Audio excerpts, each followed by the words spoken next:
Hi, Rich with DryHero. Today what we have is your classic example of a sump pump malfunction. Now if your house has a basement and it's new enough to have a drain tile system, you probably have a sump pit and a sump pump. In this house, here's what the pit looks like. It's got a radon abatement system attached to it, so it might look a little different than yours. But in essence, I'm going to try and show you here, that pit is full of water. The pump is running. It's trying to discharge the water, but it's not going anywhere. So somehow that pump has failed. And what this does is it causes the drain tile system to back up. So here's what that looks like. The perimeter of your basement is normally what will flood. These folks are pretty fortunate in that they have an unfinished basement. So not a real big deal to clean up and dry out. But if this were a finished basement, you could be looking at thousands of dollars in damage. And what we're going to do is we're going to open up that pit, we're going to pull that pump out, we're going to try and figure out what is wrong with it and show you folks at home what the failure is so that you can prevent this from happening at your house.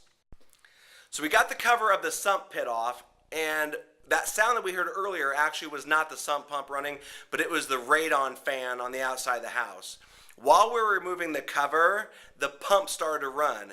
And what that usually indicates is the float hung up. There's a mechanical float that triggers the pump to kick on when the water level reaches a certain height. In this case, it didn't do it, but I'm going to try and give you an idea what that looks like. There's our pit. Currently, the pump is unplugged, but it was plugged in and not running. So we're going to plug it in. Tight quarters here. There's our pump, and it's pulling the water down. And you're going to see the water pouring out of that drain tile, because the whole perimeter of the house is full of water.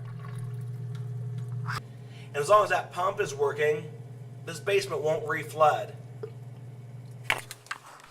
So that's kind of what it looks like, but it's really important at home in the spring. Make sure that pump is operational. Shake it, pour some water in it, make sure it's working, and you'll help prevent this from happening in your own basement.